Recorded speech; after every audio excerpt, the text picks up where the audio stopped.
Maraming salamat po sa ating Panginoon dahil sumapit na naman po ang umaga. Ayan, ang aking mga halaman na naman ang inyong nakikita, yung aking bagong tanim na malunggay ay akin pong ipinapakita sa inyo.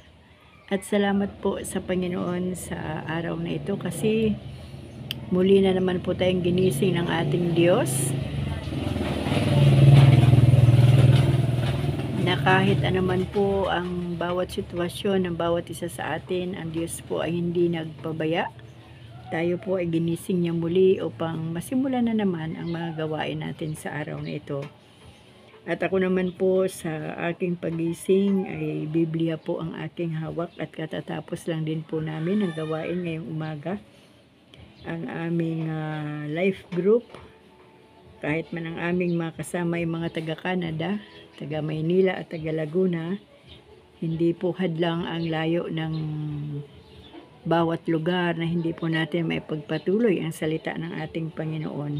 Kaya mga kaibigan, ngayon pong umaga ay nais ko rin pong ibahagi sa inyo ang aming mga tinalakay ngayong umaga, bagamat hindi po lahat, kahit po sa konting kaalaman na nilagay ng Diyos sa puso ko, ay ito rin po ang nais kong ibahagi sa inyo. Pero basahin po muna natin ang salita ng Diyos dito po sa Lucas chapter 23 verse 13 hanggang verse 25. Yan, basahin ko lang po ito mga kaibigan . Kung kayo po ay naka-ready na, babasahin ko na po ito. Hinatulang mamatay si Jesus. Sabi dito sa verse 13, ipinatawag ni Pilato ang mga punong saserdote, ang mga pinuno ng bayan at ang mga tao. Verse 14, at sinabi sa kanila, isinakdal ninyo sa akin ang taong ito sa kasalanang panunursol sa mga tao. Ngayon, sinisiyasat ko siya sa harapan ninyo at napatunayan kong walang katotohanan ang mga paratang ninyo sa kanya. Verse 15, gayon din si Herodes, kaya si Jesus ay ipinabalik niya sa akin. Hindi siya dapat hatulan ng kamatayan, wala siyang kasalanan. Verse 16, kaya't ipahagupit ko na lamang siya saka palalayain. Verse 17, tuwing Pasko, kinakailangan magpalaya si Pilato ng isang bilanggo para sa kanila. Subalit, verse 18, subalit sabay-sabay na sumigaw ang madla, patayin ang taong iyan. Palayain si Barabas. Verse 19, nabilanggo si Barabas dahil sa paghihimagsik na nangyari sa lungsod dahil sa pagpatay. Verse 20, minsan pang nagsalita sa kanila si Pilato sa pagnanais na mapalaya si Jesus. Verse 21, ngunit sumigaw ang mga tao, ipako sa krus, ipako siya sa krus. Verse 22, ikatlong ulit na sinabi sa kanila ni Pilato, bakit anong ginawa niyang masama? Wala akong makitang dahilan upang siya'y ipapatay, ipahahagupit ko na lamang siya saka palalayain. Verse 23, natapot lalo nilang ipinagsigawan na dapat ipako si Jesus sa krus at sa wakas ay nanaig ang kanilang sigaw. Verse 24, kaya ipinasya ni Pilato na pagbigyan ang kanilang kahilingan.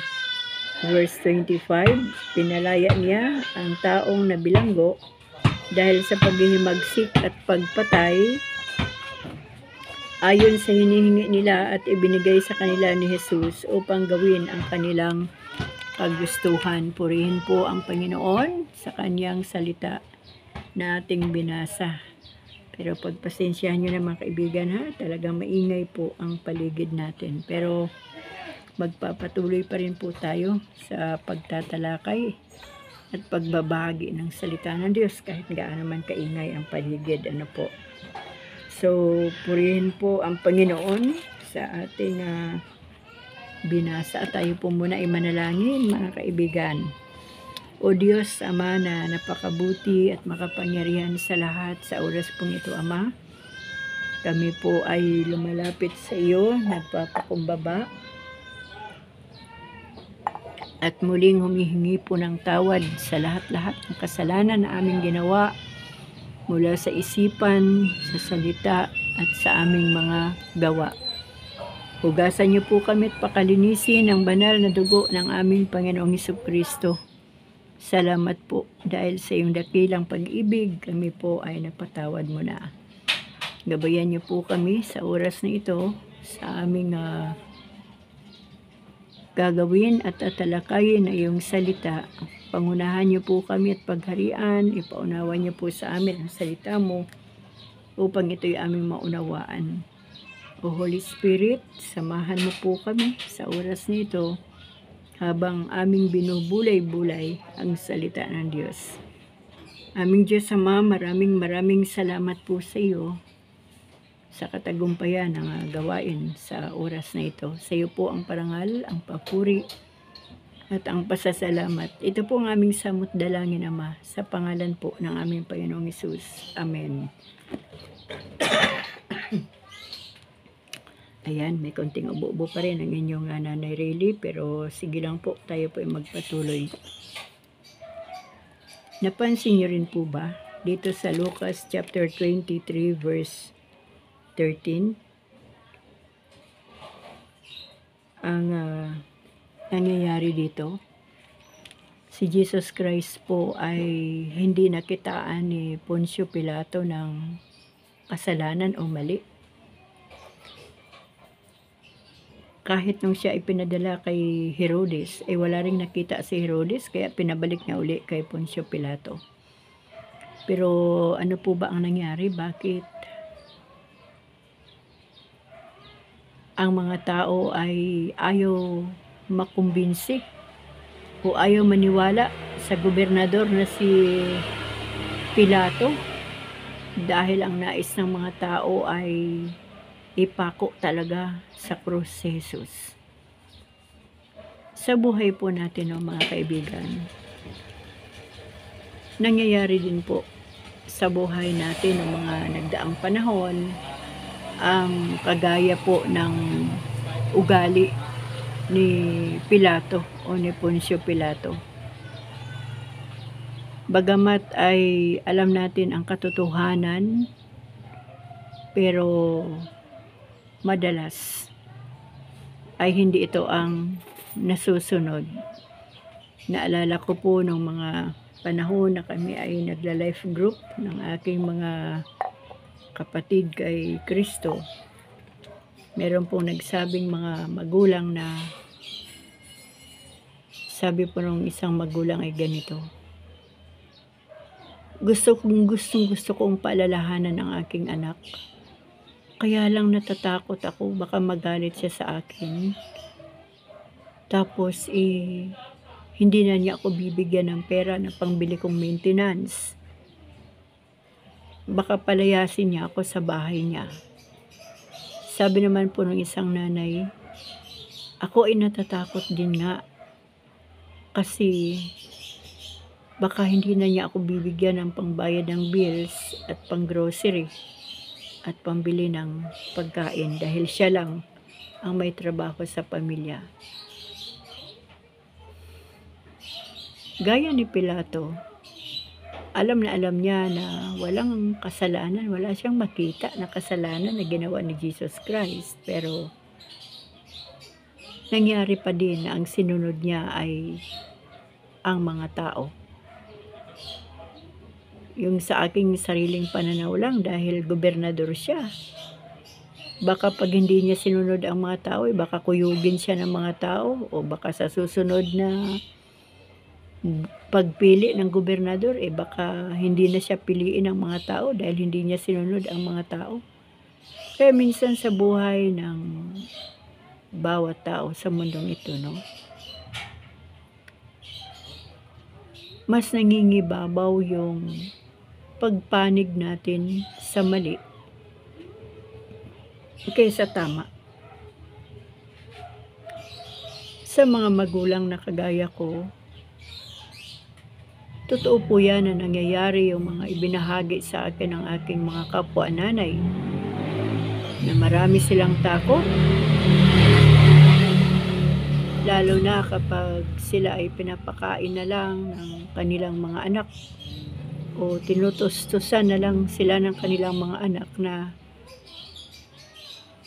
halos hindi na nila kayang ipaglaban yung tama, na kahit gumagawa na ng mali ang mga anak o mga miyembro ng pamilya ay pikit mata na lang at bingi ang isang magulang kasi naroon yung pangamba at takot na baka sila magutuman, baka hindi na sila makainom ng maintenance na gamot, o baka sila ay palayasin sa tahanan ng kanilang mga anak. Nakakalungkot pong isipin, mga kaibigan, no, mga kapatid, na hindi natin kayang ipaglaban ang tama, o may mga tao na hindi kayang ipaglaban yung katotohanan, yung tama. Yan po ay nangyayari sa iba't ibang panig ng buhay ng tao, kahit man sa hukuman, kahit yung isinasakdal ay walang kasalanan, pero nagkakaroon ng kasalanan dahil po sa influenza, sa kakayanan ng nagsakdal na kaya niyang bayaran ang mga hukom, kaya niyang bayaran ang abogado ng kalaban. Kaya po madalas yung katotohanan ay hindi po nananaig. At kahit man po sa ating kapanahunan ngayon, sa ating gobyerno, nakikita din po natin yung mga tama na side at mga mali na side. Pero bakit nananaig ang mali? Bakit hindi yung makatuwiran? Bakit hindi yung katarungan? Nakakalungkot nga pong isipin sa panahong ito na nakikita ko at naririnig ko na kung sino yung mga convicted ay sila pa ang pinakikinggan ng mga tao, at yung mga dapat na pakinggan ay hindi napapakinggan. Ano nga ba talaga ang mali sa prosesong ito? Mula sa pamilya, mula sa gobyerno, hanggang hukom, hanggang hukuman, at kung ano-ano pang ahensya ng ating bansa. Bakit nga ba nananaig ang mali? Isa lang po ang nakikita ko, mga kaibigan. Gaya po ng mga nanay na nakausap ko, takot sila kasi baka palayasin sila ng mga anak nila. Baka hindi na sila suportahan ng pambiling gamot. Kaya hindi na lang sila iimik kahit minumura pa sila ng kanilang mga anak, kahit pinapagalitan pa sila, kahit tinatrato na sila na parang walang nagawa ang isang magulang sa mga anak, ay tinitiis nila para wag lang silang palayasin, para makainom lang sila patuloy ng gamot. Ganon din sa kalakaran ng ating gobyerno. Marami tayo nakikita, ngunit tanging Diyos lang po ang bahala sa kanila na ayusin at baguhin. Dahil kahit ano po ang sigaw ng tao ay hindi naman po napapakinggan, dahil ang nakatanim na o yung mindset na ay ang pakinggan ay ang mali at ang ipagpatuloy ay mali. At isang tanong din po sa ating mga buhay bilang mga Kristiyano, bilang mga anak ng Diyos. Hanggang saan na level ng buhay natin na maipaglaban natin ang Panginoon, ang katotohanan? Hanggang sa anong antas ng ating pananampalataya na ating maipaglaban ang katotohanan? Gaano katapang ang ating kalooban at ang ating buhay na ipahayag ang katotohanan at sabihin natin na walang ibang daan patungo sa kaligtasan, walang ibang Panginoon at tagapagligtas, kundi ang ating Panginoong Hesus lamang. Marami pong mga tao sa panahong ito na takot na ihayag ang katotohanan na si Hesus ang Panginoon, ang tunay na Diyos at tunay na tagapagligtas. Ito ang simula ng kaguluhan sa panahon ni Poncio Pilato dahil ang Panginoon ay nagsasabi, nagpapakilala na ang Diyos dito na siya ang Misaya, na siya ang Panginoon. Ngunit iba ang pagkaunawa ng mga tao sa panahon ni Poncio Pilato bilang isang gobernador. Ang paratang ng mga tao ay sinusulsulan ni Jesus Christ ng mali ang mga tao.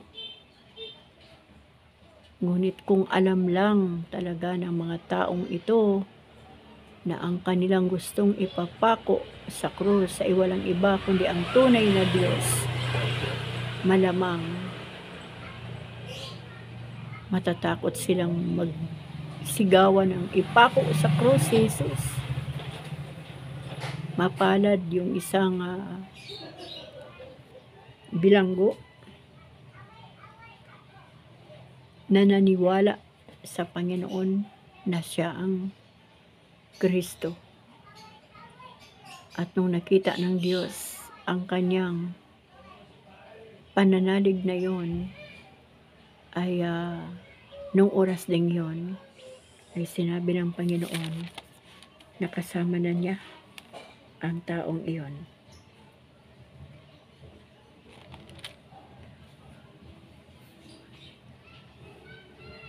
Puntahan natin ang ating pagiging magulang sa ating mga anak.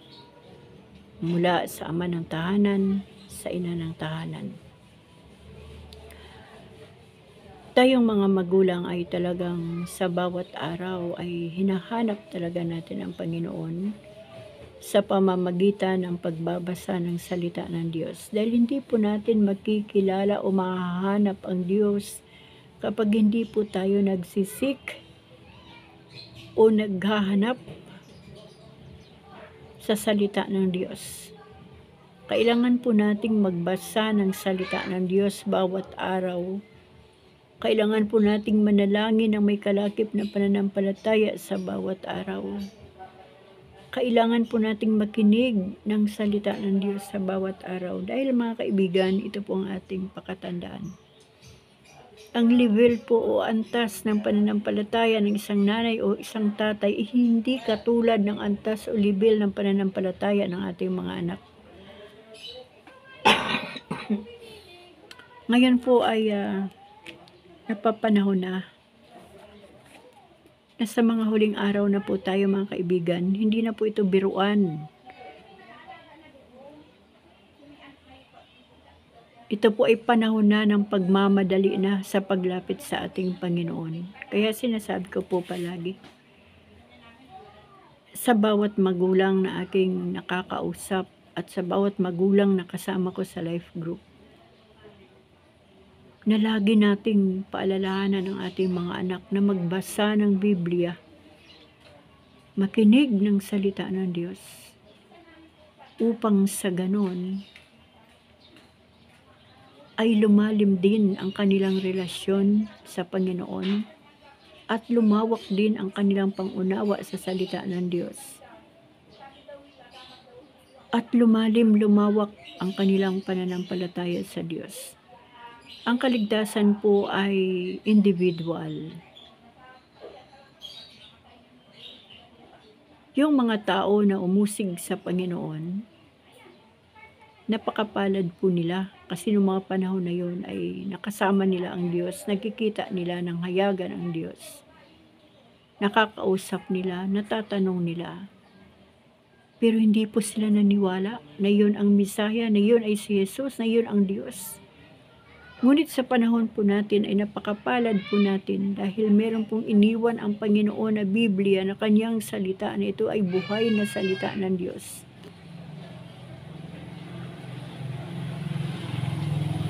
Napakaliwanag ang salita ng Diyos na ating binabasa. At yan po ang nais ng Diyos na ipagtanggol natin.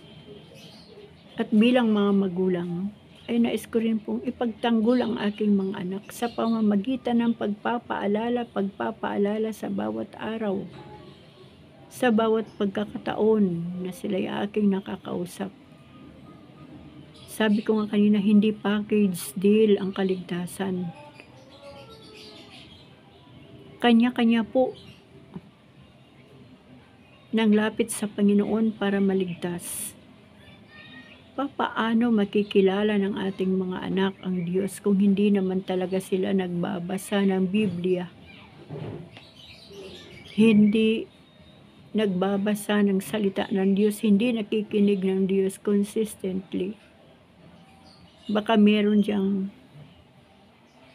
sa isang linggo, isang bisis lang, o baka naman isang taon na ay wala pa. Nakakatakot isipin na may mga miyembro ng pamilya tayo na hindi po makakaranas ng kaligtasan.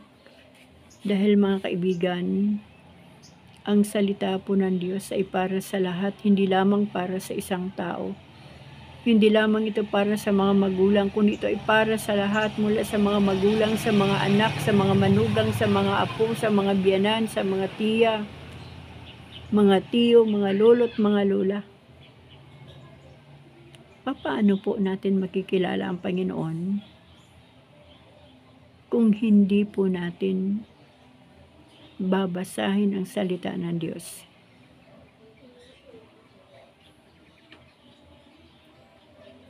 Ito po yung aking ipinaglalaban bilang magulang. Ayoko pong gayahin si Poncio Pilato na pag sinabi ng mga anak ko ay mama, alam na namin yan, ang salita ng Diyos. Kilala na namin ang Panginoon. Alam na namin yan. Paano malalaman ng isang tao na alam niya na nga ang patungkol sa Panginoon kung hindi naman siya nagbabasa ng salita ng Diyos? Yung mga sumisigaw na ipako si Jesus sa krus, ipako si Jesus sa krus, hindi po lahat yun ay kilala ang Panginoon. Hindi po lahat yun ay nakakita ng mga himala ng Diyos, kundi baka karamihan doon ay nakisigaw lang. Dahil may sumisigaw, kaya sumisigaw na rin sila. Pero tayo po sa panahon natin, hindi po tayo makikisigaw. Dahil binigyan po tayo ng Panginoon ng karapatan na makilala ang Diyos. Ng karapatan bilang maging anak ng Diyos. Binigyan tayo ng Panginoon ng pangunawa sa salita ng Diyos. Kaya kung hindi matututunan ng mga anak natin o mga asawa natin, mga manugang natin ang salita ng Diyos, paano sila magkakaroon ng tamang pananampalataya sa Diyos? Paano nila makikilala ang ating Panginoong Hesukristo kung sila mismo ay hindi nagbabasa ng salita ng Diyos? Tama po yung sabi ng Panginoon na kapag may isang mananampalataya sa isang tahanan o sambahayan, ang buong sambahayan ay maliligtas. Pero hindi po yan package deal. Dahil kung meron mang nakakilala sa Panginoon, ay ito ang gagamitin ng Diyos para ipakilala din sa mga anak, sa mga manugang, sa asawa, sa mga apo na meron ng kaisipan. Hindi po pwede na ang magulang lang o nanay o tatay lang ang luluhod araw-araw sa Diyos, ang magbabasa ng salita ng Diyos, tapos package deal, libre na, ligtas na ang mga anak. Hindi po ganun ang pamantayan ng Diyos sa kanyang salita. Kundi ang bawat isa ay lalapit sa Diyos, isusuko ang buhay, tanggapin ang Panginoon, pagsisihan ang kasalanan, tanggapin ang Diyos, at hilingin sa Diyos na pagharian ang buhay. Dapat po nauunawaan natin itong mga kapatid na hindi package deal ang kaligtasan. Na kahit ligtas na ang magulang ay ligtas din ang mga anak kahit hindi ito nagkakaroon ng personal na relasyon sa Panginoon. Hindi nagkaroon ng totoong pananampalataya sa Diyos. Hindi nagkaroon ng tamang pamumuhay sa harapan ng Diyos. Imposible naman po mga kaibigan na maliligtas ang isang tao na namumuhay sa kasalanan, na paggising sa umaga baliwala ang Diyos, na sa lahat ng ginagawa walang pakialam sa Diyos. Pero ang mga magulang talagang totoo na makadiyos, pero hindi po kayang iligtas ng pananampalataya ng isang magulang ang buhay ng bawat miyembro ng pamilya kung hindi magsuko ng buhay ang isang anak o ang bawat miyembro ng pamilya ay hindi magsuko ng buhay sa Panginoong Hesus. Hindi pagsisihan ang kasalanan. Hindi tatanggapin ang Panginoong Hesus bilang kanyang Diyos at tagapagligtas. Hindi mamuhay ng naayon sa salita ng Diyos. Ay wala po itong katotohanan na ang ganong uri ng tao ay maliligtas. Ngunit, kapag nagsuko ng buhay, tinalikuran ang lumang buhay, nagsisi ng kasalanan, sumunod kay Kristo, nagbabasa ng salita ng Diyos, at naisa sa pamuhay ang salita ng Diyos, may katiyakan po na ang kaligtasan ay makakamit ng bawat membro ng pamilya. Kaya mga kaibigan,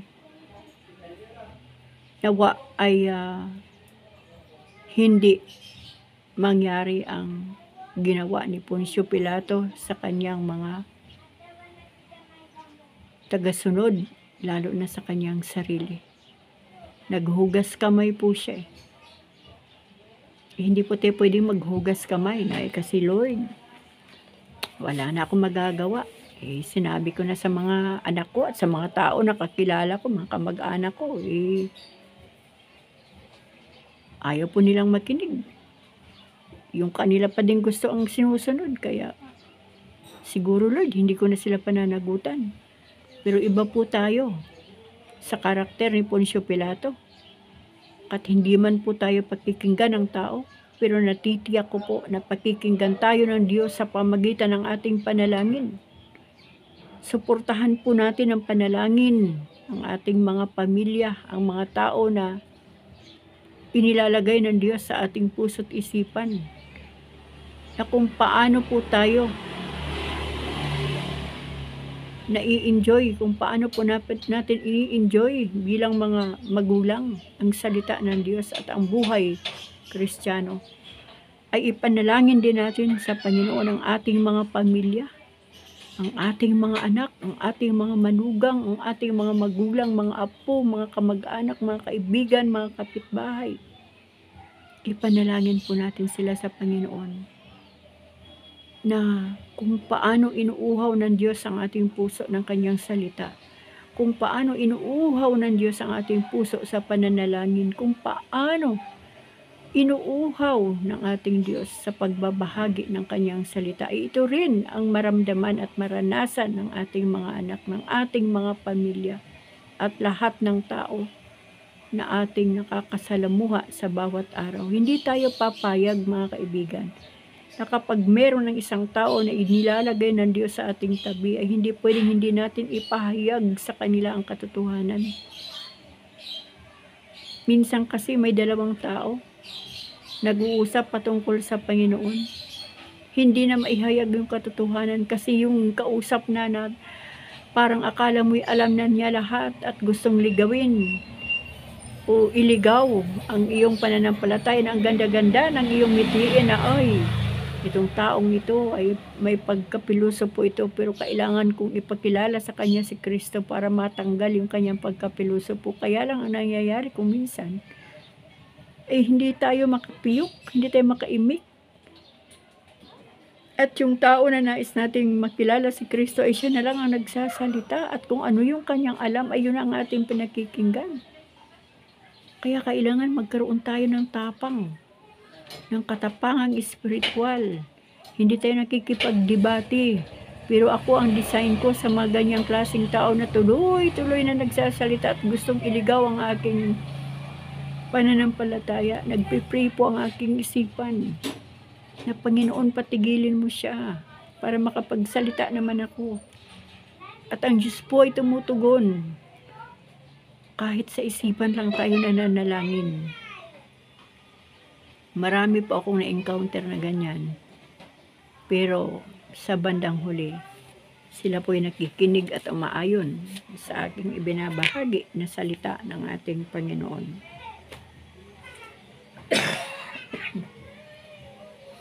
Habang may oras pa, habang may panahon pa, habang dinirinig pa ng Diyos ang ating dalangin, ay atin pong ipaglaban ang katotohanan.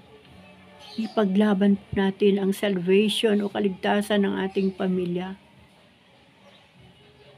Magalit man sila sa atin, magsawa man sila sa ating mga paalala, pero patuloy pa rin po nating ipagtanggol ang tama ng may kalakip na pag-ibig habang tayo po ay nagpapaalala sa ating mga pamilya. Si Poncio Pilato ay hindi niya po naipaglaban ang tama. Ngunit, sinabi rin ng Panginoon na kailangan mangyari ang mga bagay na iyon para ang ating Panginoong Hesus ay maipako sa krus dahil meron pong dahilan ang kanyang kamatayan. Ang matubos tayong lahat sa kasalanan upang hindi po tayo maitapon sa dagat-dagatang apoy ng impyerno. At yung karakter lamang ni Pilato ang ating nakita na hindi natin susundin. Dahil sa panahon ngayon, ipinaglaban po tayo ng ating Tatay sa langit na iligtas sa kasalanan, kaya kahit ang kanyang pinakamamahal na bugtong niyang anak na si Jesus at ang ating Diyos ay nagkatawang tao sa pamagitan ni Jesus Christ dahil na naig sa ating Panginoon ang pagmamahal. Ayaw niyang mapahamak ang tao sa dagat-dagatang apoy ng impyerno. Kaya nga po, iniligtas niya tayo sa pamagitan ng pag-alay ng kanyang buhay, sa pagtigis ng kanyang dugo. Dahil sa pamamagitan lamang ng buhay ni Jesus, tayo maliligtas, yung pag-alay ng kanyang buhay. Dahil si Father God ay Espiritu, wala po siyang katawan. Kaya nga siya nagkatawang tao sa pamagitan ni Jesucristo para maialay yung kanyang buhay, tumigis ang kanyang dugo para sa ating kaligtasan. At yan din po ang nais ng Diyos, na sundan natin ang kanyang karakter. Ipaglaban natin ang Panginoon. Ipaglaban natin ang kaluluwa ng isang tao na huwag mapahamak. Huwag nating ayunan ang mali. Huwag tayong sumang-ayon sa mali. Kundi ang lagi nating ayunan ay yung tama. Upang sa ganon, hindi mapahamak ang ating mga pamilya, hindi mapahamak ang ating sarili at hindi mapahamak ang mga tao na dinadala ng Diyos sa atin upang mabaginan ng kanyang salita. Napakalawak po nitong usapin ng Lucas. Inisa-isa po dito ng Panginoon yung mga sitwasyon ng buhay. At nangyayari nga po ito sa ating panahon ngayon.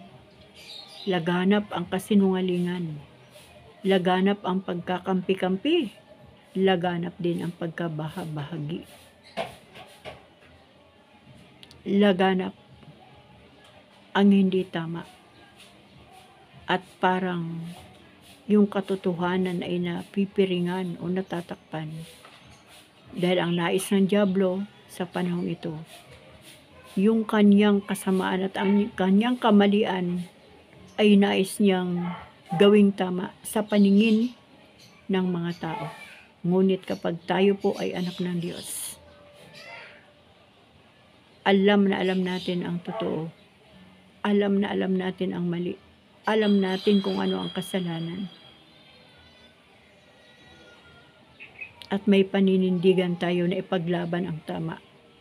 At hindi tayo susunod sa mali kahit ano pa man ang mangyari. Bakit? Dahil yan ang nais ng Diyos na makita niya sa buhay natin. Na ipagtanggol ang tama, ipaglaban ang kaligtasan ng tao sa pamamagitan ng pagpapahayag ng salita ni Kristo at sa pamamagitan ng ating apila sa langit, ang ating mga pananalangin. Kaya mga kaibigan, nawa sa bawat araw na tayo nakakapagbasa ng salita ng Diyos at nakikinig ng salita ng Diyos, nawa po ay tulungan tayo ng Diyos na ito'y maunawaan. Makita natin ito sa ating mga buhay. Makita natin ito sa ating paligid. Makita natin ito sa mga nangyayari sa panahon ito. Noong nakaraan lang ng anniversary ng Jesus is Lord Church, sabi ni Brother Eddie, i-monitor natin ang Israel kung ano ang nangyayari sa gerang yan at ipanalangin natin ang Israel. Dahil talaga pong sa Israel magmumula ang muling pagdating ng Panginoon. Kapag napaikutan na ng mga kalaban ang buong Israel, wala po silang magagapi ng mga Israelita sa panahong iyon. Dahil sinabi rin ng Panginoon, kilalanin man siya o hindi ng mga Israelita, ito'y kanyang ipagtatanggol. Iba ka sa oras na iyon.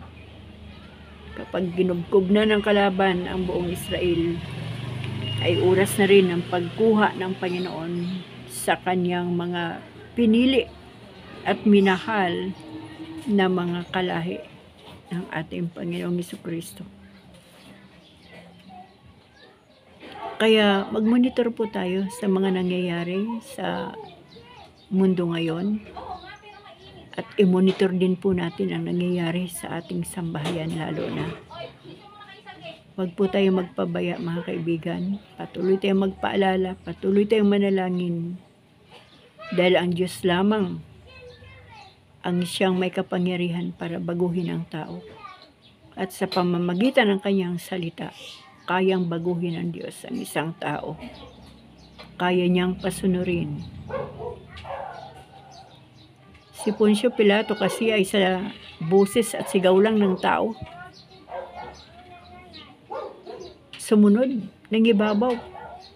Pero yung salita ni Jesus na kanyang tinanong sa kanyang harapan, pinaniwalaan din niya, pero nangibabaw ang sigaw ng mga tao. Kaya sa ating panahon ngayon, sa ating kapanahunan, ipagtanggol po natin ang salita ng Diyos upang marami pang mga tao ang maliligtas. Kaya mga kaibigan, maging alerto na po tayo dahil anytime, sabi po ng Biblia sa pahayag, darating na ako, sabi ni Jesus. At hindi po nagkakamali ang salita ng Diyos. Maraming salamat po sa ating Panginoon sa umagang ito. Salamat sa kanyang salita. Salamat sa kanyang karunungan at sa kanyang kaalaman. Salamat sa dakilang pag-ibig ng ating Diyos. Marami pong salamat sa buhay ninyong lahat, mga kaibigan ko. Wala po akong ibang dalangin, kundi ang pagpalain po tayong lahat ng ating Diyos, hindi lamang sa mga material na bagay, higit sa lahat sa mga makalangit na bagay. Ang ating espiritual, ang ating relasyon sa Diyos, ang ating pananampalataya sa Diyos ay patuloy niya pang pagpalain. At marami pong salamat sa inyong lahat, mga kaibigan, sa inyong pakikinig sa salita ng ating Panginoon. Pagpalain po tayong lahat ng ating Diyos sa bawat aspeto ng ating mga buhay. In Jesus' mighty name, Amen.